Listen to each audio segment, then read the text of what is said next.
All right, we're going to kick it off again. So we're going to go ahead and start this evening's COMPSTAT. I appreciate everyone that's in attendance here tonight and those that will watch later online. This is our agenda for today. Some court statistics. Roger, you're not going to bore them with all those statistics. They're just there for everybody to review. Okay. UDAs, which is stolen vehicles, LFAs, OWI and OUID arrests, drug arrests, weapons offense, crashes, calls for service, and then I have a Chief's Corner where I'm going to share some exciting things that we have going on here at the police department. Before we get too far into this, if I can just really honestly have a moment of silence for Detective Reckling, who was killed in the line of duty on Saturday. Just give me 30 seconds.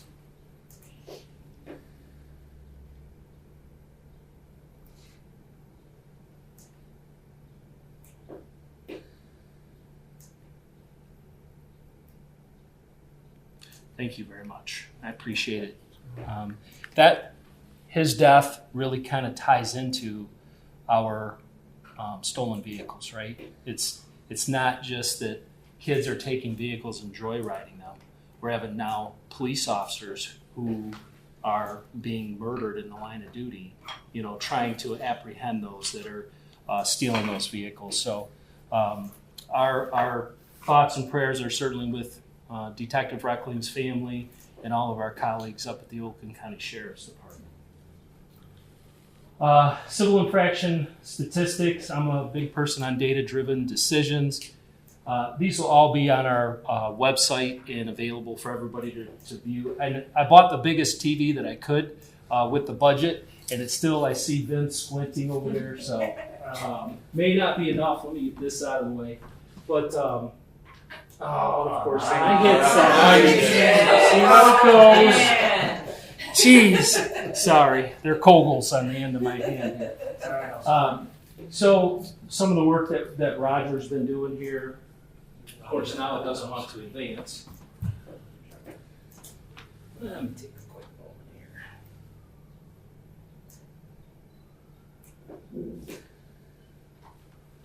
here. There you go, Benny. Well, and of course now it doesn't want to work with this. So, just a couple of technical issues here for this Taylor kid to kind of work through. But these we're tracking these by morning and afternoon and arraignment statistics. Roger, I don't mean to make light of your work. It's just, it's things that we're tracking here so we can kind of look at officer wellness as well. If you're a midnight officer who's worked a shift from 7 p.m. to 7 a.m., and there's a couple hour gap and you have to come to afternoon court. Those are things that we're working on with Roger to, hey, can we get them bumped up into the morning court? Is there a way we can handle these? Do you have them already pled out? Most cases plead. Can we just let these folks sleep and take care of them for officer wellness? So looking at our 2024 statistics, we're still fortunately in a downward spiral on our stolen vehicles. We're down 31%. But to me, again, you all know, right? Every time a family walks out or somebody gets out of work or they're going to work or they're trying to get their kids to school, we've had several instances where community members have walked out and their car's not there. So every incident is important to us. That's why we have one of our officers that's been assigned to the Dearborn Auto Theft Task Force with state police and many other jurisdictions that are have agreed to work on that task force. And I can tell you that the work that they've been doing, the first thing when I heard about the deputy who was killed on Sunday morning, I called our task force officer right away. I'm like, hey, are you okay? Is your crew okay? Do you guys need anything?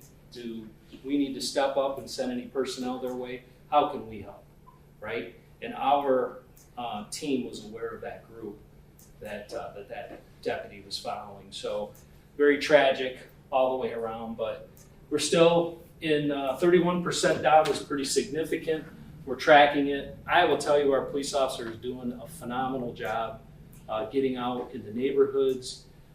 Daniel, our analyst, he's putting all of this information out there for all of us to see, and he's doing a great job in identifying this and those crime trends for our police officers to get out there.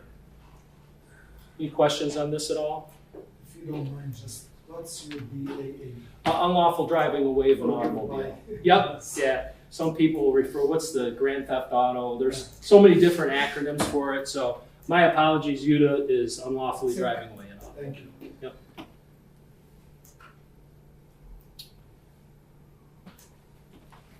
And we're looking at our larceny from autos, LFAs.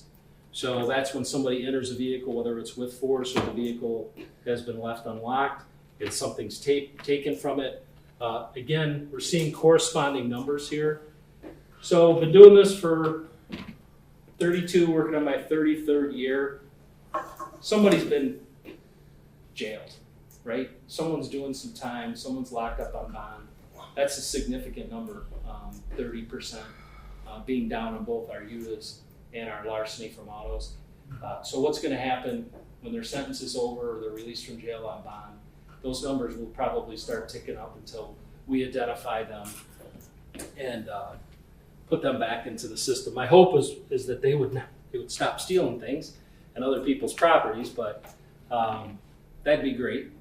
But I don't think it's very realistic at this point. So this is some positive news there. Our OWI and OUID arrests. I'll talk a little bit about it. We had our Youth Leadership Academy in here today. It's the first time we've done the youth leadership. And Officer Bazzi was in here today, and he was walking them through standardized field sobriety tests, SFSTs as we call them. We had some goggles for them to put on that put them kind of simulated at the different levels of intoxication.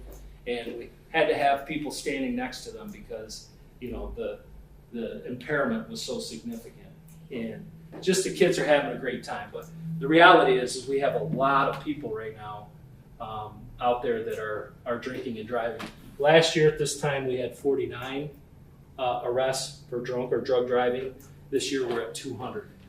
So sometimes a lot of the hit and runs that we're tracking now are involving people who have either ingested or taken illegal substances or over-consumed alcohol. So we've had a lot of shift summaries. At the end of every shift, a summary goes out to the whole police department, so we're all aware of crimes, who's in jail, what time they were put in jail, all kinds of things that we're tracking. And it seems that I'm reading these summaries where somebody's car was hit, they follow the individual and they go back and arrest them for operating.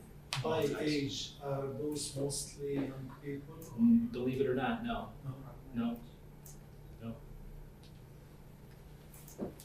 So drunk driving and drug driving is up. Arrests are up 308%. And I look at each one of those arrests as an opportunity to really save the driver's life, maybe some passengers that they have, and certainly members of the community and our police officers, because we're out driving around 24 hours a day. So, it's also keeping our police officers safe as well. My first career had several close calls with drunk drivers. They're attracted to our red and blue lights when we have people pulled over. It's just, it's almost like a moth to a light. So here's our weapons arrests. Chief, yes, sir. when we arrest these people, how the judge, the courts act? Are they releasing them just easy? Or? Mr. Abdelhak, I learned a long time ago to only worry about my side of the house, as horrible as that may sound, because it's very frustrating.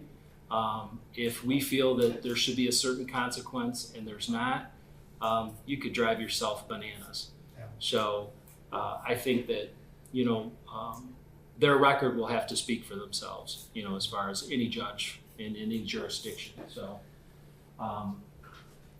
here we're looking at weapons and drug arrests. Weapon arrests are up 67%. Drugs are up 86% over last year. Seeing a lot of people carrying weapons that they shouldn't be carrying. We've had a couple close calls with our police officers. We had a police officer 2 weekends ago that was out on a call, and the person was armed, and they had to go hands-on with this individual for their own safety as they were making an arrest. And fortunately, everything turned out okay. Any questions on these?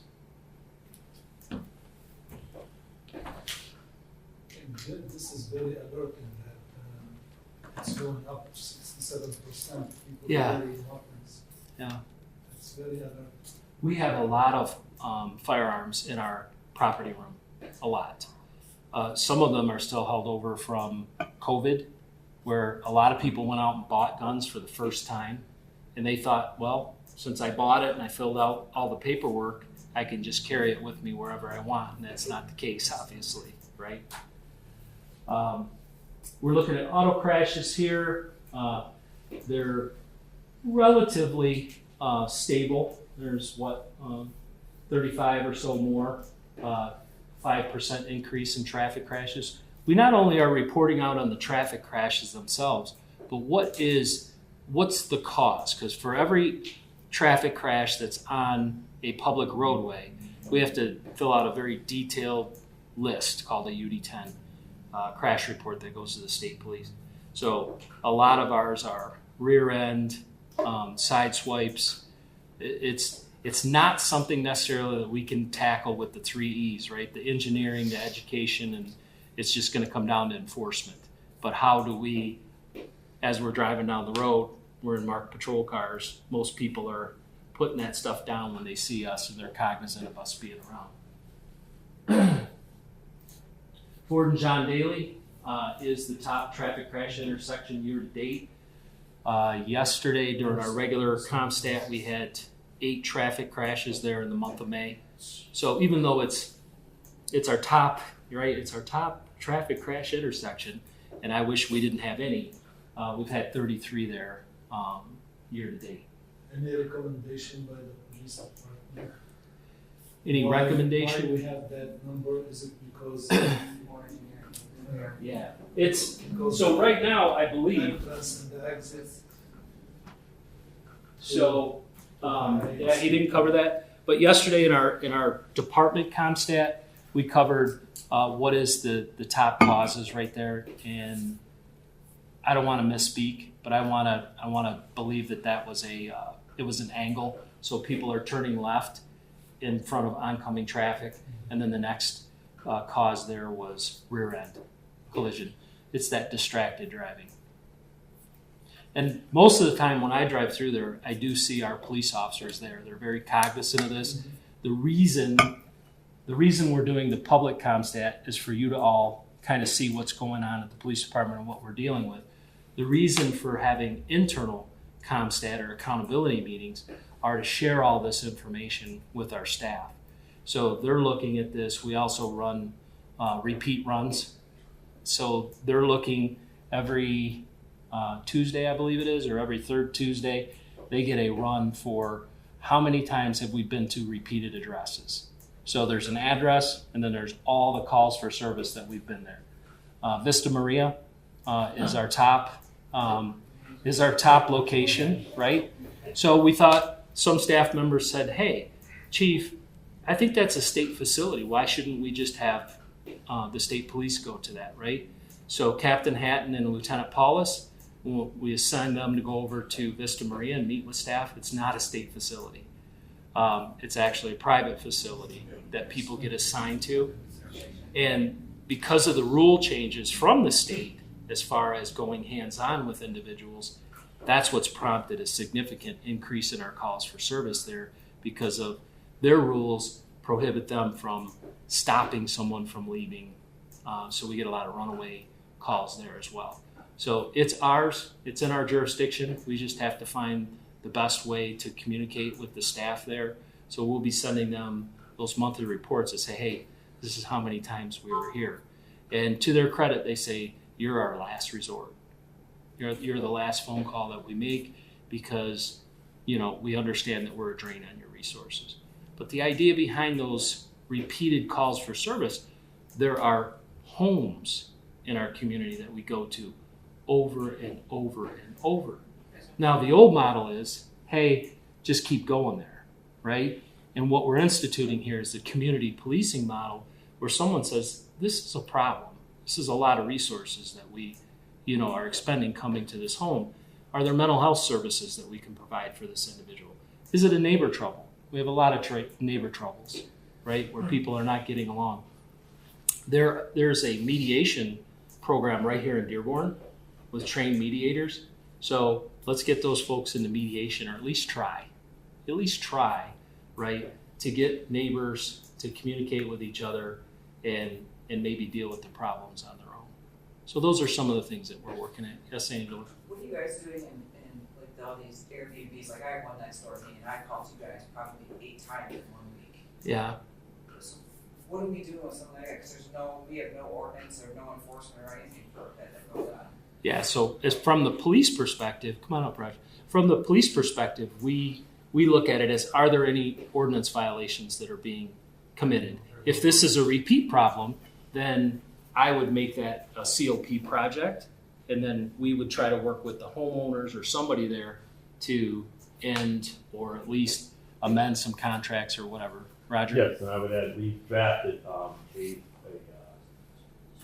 rental, 30-day rental ordinance that we put together. We put some cities, anything more than 2 days, then it would take effect in less than actually 29 days.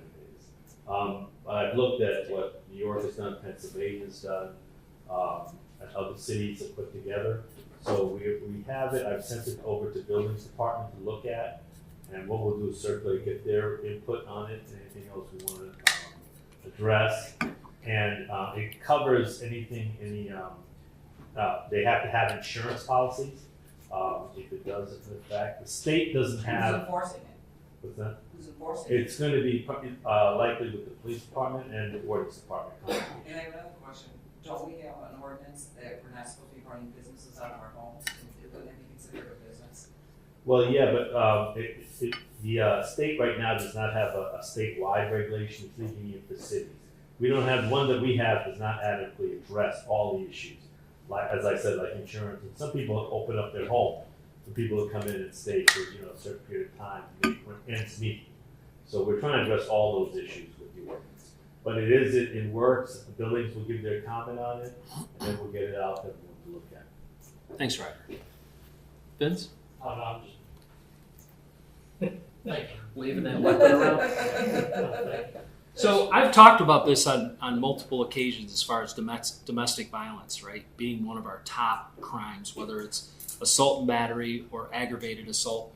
We have some very disturbing domestic violence cases that have popped up recently. I don't know if it's the summer, if it's just the climate of the world right now where everybody's mad at each other, but we have a lot of exes coming over and breaking into the home of the other individual, taking property, doing all kinds of wild things.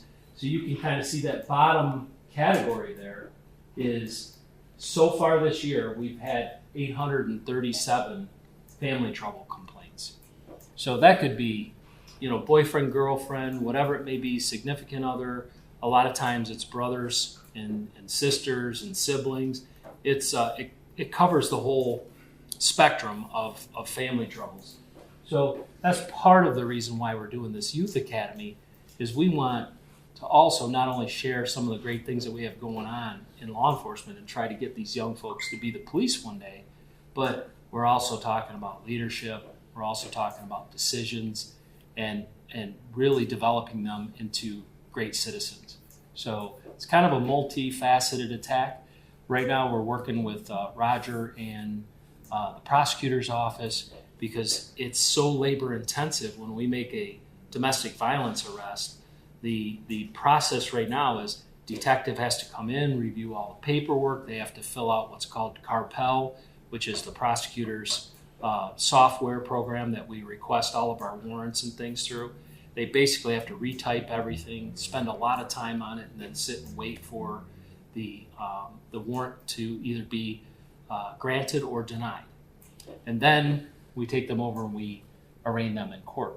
So what we're trying to do is find a way to leverage our local ordinance and get that in the hands of our prosecuting attorney, our local attorney here, Roger, and then speeding that process up. So if I could just have the officers email or give that police report to Roger, and Roger determines whether charges will move forward or not, it cuts a lot of that paperwork, right, and administrative duties out of the way. And I would add, Chief, it takes a lot of the detective's time.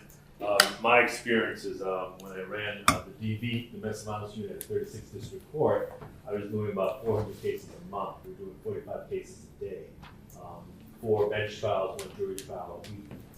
Domestic violence is a very, very serious issue. So what you have to do to get ahead of it is to try and resolve it within 3 weeks to 4 weeks as fast as you can. You can't drag them out 3 months. Puts a lot of pressure on the victims to pay bills and to make ends meet, to take care of their children. But if you get services right away, anger management, batterers counseling, different kind of substance abuse counseling, right away to the families, that heads off a lot of the dismissals and things that come up. So. Yeah, it's just there has to be a better way to not only deal with the offender, right, and try to get them course corrected on their behavior, but also to help our victims out as well through the Crime Victims' Rights Act. So some of those things that we're working on, it can't happen fast enough, but we're getting there. We're getting closer and closer. And we've looked at other cities and how other cities are giving out the tickets and really issuing it to the patrol officers and the cities. So just a couple of things on the horizon here. We're going to have online services portal on our webpage, working with Mr. Cooper. So we're going to turn on our online reporting through our records management system, Clemis. They do a very nice job. We're going to have a link, and you'll be able to go through if you have harassing phone calls, there's no suspect, identity theft, no known suspects, larcenies. Yeah, somebody got in my car last night, but I don't know who it was. I have no idea. These things that we can report online, and then we're going to have a police officer migrate that out of the online reporting system into our regular management system, records management system, and then do any type of follow-up that may be needed. One of the biggest changes will be private property crashes right now. We have a fair amount of private property crashes that occur over in the Heights shopping plaza. So every time somebody gets their car backed into or whatever, we're sending a police officer off the beat, driving up there, 15 to 30 minutes, gathering the information, writing the report. Now we're going to do 2 things. We're going to free up that officer, and we're also going to allow citizens at their convenience to report these type of offenses. Any questions? Do you actually think they're going to report that? Yeah. So the change is going to be if somebody calls and says, "Hey, I just came out to my car, right? I'm over at Target, I'm at Kroger, wherever. Somebody backed into my car." The dispatcher is going to say, "Okay, well, you need to go to our webpage and you need to go to the online reporting and fill that out." So they're really going to not have an option.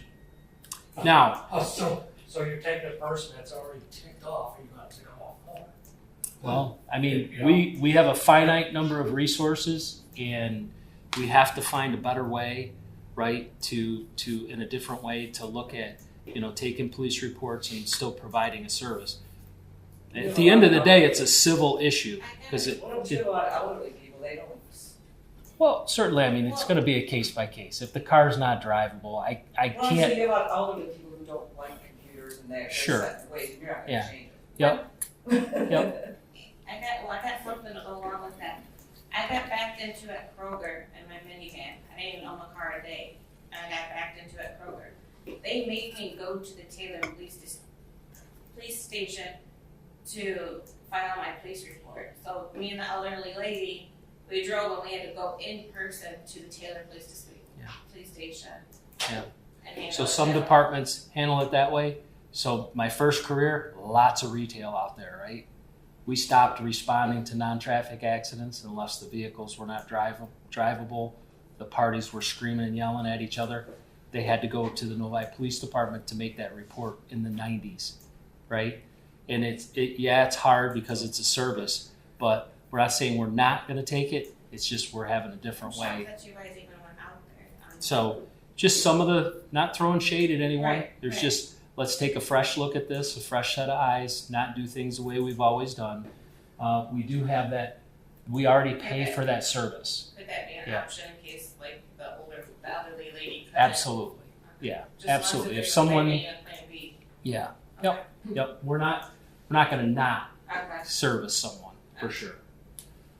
Some of the other things that we'll have on our webpage is, hey, listen, I had a great interaction with Officer so-and-so, Sergeant so-and-so.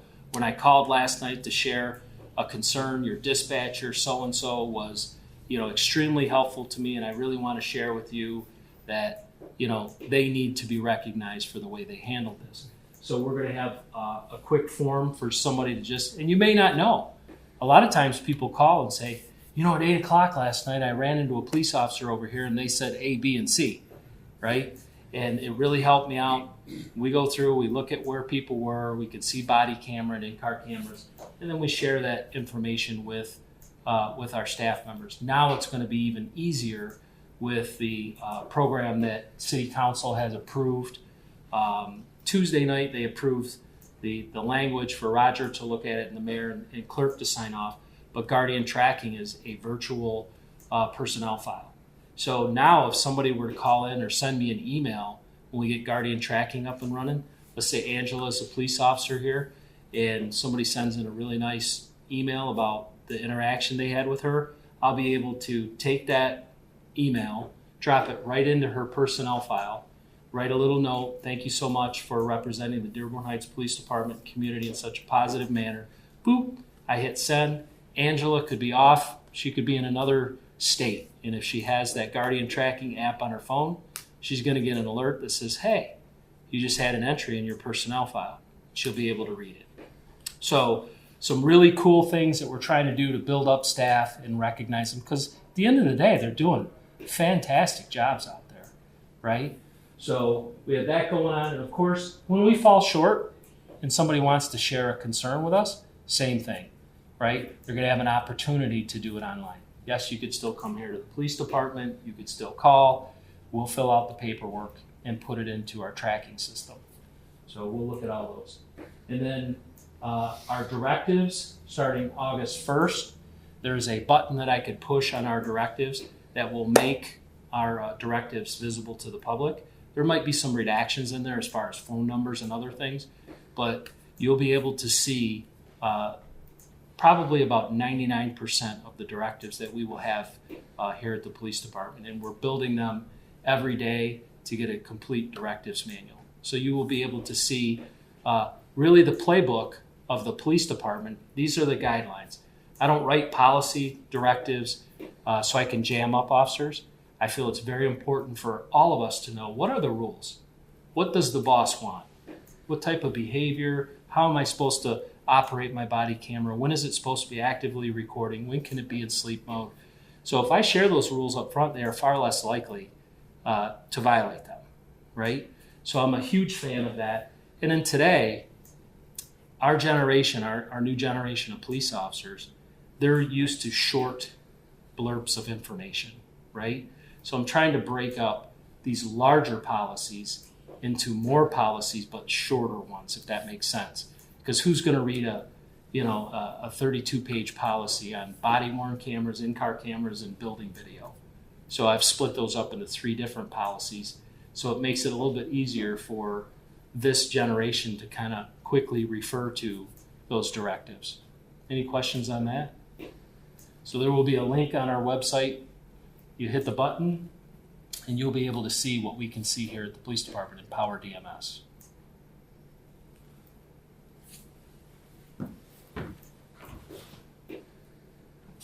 And this is so cool. If I wasn't tired, I'd probably be more excited about it. But I was able to sit down with our youth leadership participants today. And this is our inaugural class, the first class we've had. And really, really cool. On Tuesday when I welcomed here, we had a lot of hands go up when people said, yeah, I either want to be the police or I'm kind of investigating what jobs I can have here at the police department. Maybe it's a dispatcher or whatever it may be. So really exciting to have the kids here at the police department for the week. They've had canine demonstration. They've did some, I believe, fingerprints and some other things. They went down to Robichaud And this is a collective effort where we're trying to pull, kids and give them opportunities from all the school districts here in the city of Dearborn Heights.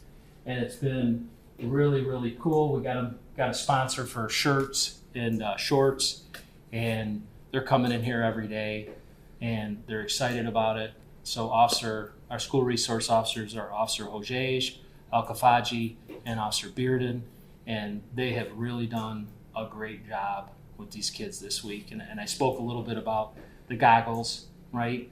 And shared a little bit about our experiences that we've had with people that have been under the influence, right? And just, again, putting that information and reinforcing what being a good citizen is all about. Chief, Yes. what's the ages and what this program prepares these kids for? 14 to 17. And what we're really trying to do is, and I think I've shared this before, I was their age when I decided to be a police officer, right? Because a Taylor police officer came into my school and talked about what it was like to serve people, to put yourself above others, to put others above yourself in that public service. And we're really trying to light that fire, right? To recruit police officers. Look, whether they come to Dearborn Heights or Dearborn or wherever they want to go, we want to get them excited in our profession because we really need, everyone needs, more police officers in their communities. So it's an opportunity. Just give them a little peek behind the curtain on what's going on. They were out here today. They put the goggles on and they were driving a golf cart, and beeping was driving me bananas up in my office because I'm trying to get stuff done. But it's just to kind of share with them, look, this is someone driving down our roads like this and why you shouldn't do it. This is how impaired you are. So that's kind of the premise behind it. And it really, Mr. Abdelhak, one of the best things that it does is it gives our police officers an opportunity to have non-enforcement contact with people in our community, especially our youth, right? We're so used to going to 600 and some runs on family troubles and whatever it may be, that we sometimes lose sight that there are many good people out there, right? And these kids, they chose to spend 4 days with us. So that's what it means to us, is it really on both sides. I talked to our K-9 officer yesterday, and he was excited, that he came in and did the presentation on Tuesday, and I talked to him after they executed a search warrant. And he was all tired, but he was all smiles when he was talking about that Youth Leadership Academy. How So long are the classes? we have them here from 9 a.m. to 3 p.m. Yep, Tuesday through Friday. So we have nice certificates for them. Director Vanderplow printed out nice IDs for them to have. That'll be a keepsake for them. They get an ID holder. This is YLX on it, Dearborn Heights. So it's really exciting for them to come here and be a part of this as well. And there's 3 ladies in here, which is cool too, right? We don't see a lot of, women in law enforcement. And you think you should expand this program? Yes. So it's our first one. We're dipping our toes, right? Build the trust Yeah. between the police and the community. Absolutely. My son would be interested. I hope so. And look, you don't have to want to be the police. It could be, hey, I'm going to sit home and play Xbox for 4 days, or I can go do something cool. He wanted to know the core officers. That's what he was looking into. Yeah. Yeah. So our next one is August 6th through the 9th here at the police department. And I believe we still have a link up on our homepage to the application process. So on Friday, they had a parent meeting, talked about, the parents, what to expect, things like that. They have to be a resident of Dearborn Heights. Just attend school here, right? They don't have- Attend school here, Yeah. or look, if they're close, we'll take them. Yeah. Yeah, we're not going to draw a hard line on it. I mean, certainly our residents, they get that first shot at being here, but we could fit up to, I think, 28, 29 students with what we're doing in here. But we just need kids to get excited about it and tell their buddies, hey, listen, that's a cool program. Did you want to say something, Roger, before I go? Back in the early 90s, I incorporated minority state police officers. And we ran a program, camp, for the kids like this. outstanding with all law enforcement. We had different state police officers and even Boston police officers coming in. But the outcome was really the graduation rate in college and beyond was tremendous. We started it at juniors in high school, seniors. You really established role models, and they really bonded with a number of officers who stayed on throughout their college years. Some came back to the state police, some Boston police, some U.S. Went into the military. But you really established an impact on kids' lives. You really put a mentor in front of them. That 3 weeks was incredible. Yeah. Scaling, physical work, and boot camp a little bit. Yeah. And We'll build on it. We took some of the toughest Yeah. kids that were having problems, that had law enforcement issues, that were getting into trouble, and we took those as well. Yeah. And we'll build on it. There's a lot of things we want to do with the program. We just wanted to get one under our belt, and the inaugural one, and then start. Maybe it'll be a five-day program, in a year or two. We'll see. We'll see what happens. We're going to get the feedback from the participants and their families. So we've collected emails so we can do an evaluation to see, what they liked and what they didn't like, and any improvements that they may want to see. Phase 2, as far as having some type of an academy, is my hope is by this time next year we already have at least one citizen police academy under our belt, where we invite our citizens to come in and go through, the process and share some things with them. And one last shout out to our detective bureau. Did a great search warrant yesterday in the city of Detroit. We had state police execute a search warrant for us, and we took some AKs off the street, some other firearms. The person's a felon. So we just got the warrant back here about an hour ago from the prosecutor's office. So another bad guy taken off the street, solid police work. It started as a card game, gone bad. Somebody stuck an air tag on the victim's car. They followed him around. He got out, kind of figured out, hey, something's not right. They shot at him. He fled. The next day he goes out to his car and he's getting an alert that there's an air tag on his car that he didn't put there. So our investigators got a search warrant for the air tag. They were able to track it down to a particular individual, and then they developed more and more probable cause to the point where they were able to execute a search warrant. There were a lot of other things taken in the search warrant that will probably lead to other crimes that I can't share at this point with you, but some great police work and investigative work that's going on here at the police department. Roger?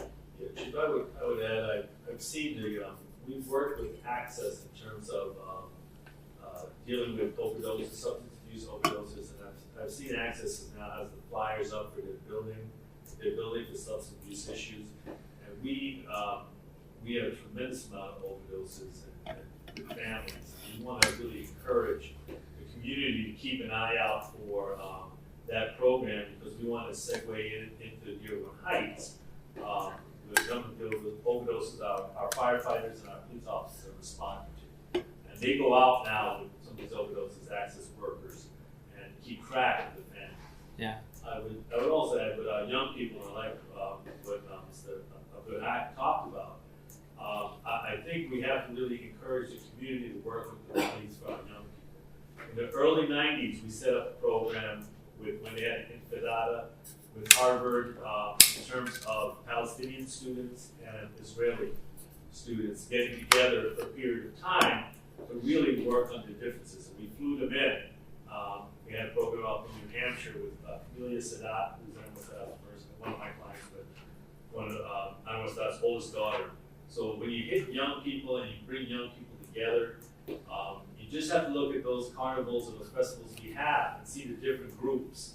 And how you're walking around and just feel the tension between the different groups of kids. And we have to figure out a way to overcome it, because that's a lot of the violence that we get in the schools and everything else. So. Any other questions or concerns before we conclude for the evening? I appreciate you all coming and showing an interest. It's hard when I'm trying to have these meetings and we're trying to get out advisory boards and what have you, and we're just not getting a lot of traction. And I don't want to wait for a tragedy to happen. I don't want to wait if one of our police officers has to use lethal force in response to resistance for people to start saying, what's your policy on this? What's your policy on that? How come you haven't shared this? How come you haven't shared that? Because in my world, having been involved in critical incidents before, giving police officers a couple of shifts, a couple of sleep cycles is very important to them properly writing police reports. It's not, all this stuff's going to be out there for everybody to see because you remember things. It's not a fluid event. It's literally when you're involved in an incident, you are getting almost like a slideshow. Something pops up and then it goes away. And then the next slide comes up, life seems to almost stand still. So all that stuff's going to be out there for everybody to read. And more community engagement, to me, is extremely important. So we're going to continue to do these events. Ask your neighbors to come and participate. Please don't be bashful about it. I believe all of you have my contact information. If there's anything that we can do better here or any ideas that you may have, don't hesitate to share them. Every day we're out here trying to be better, and our officers are doing great work. So thank you all for coming tonight. Thank you.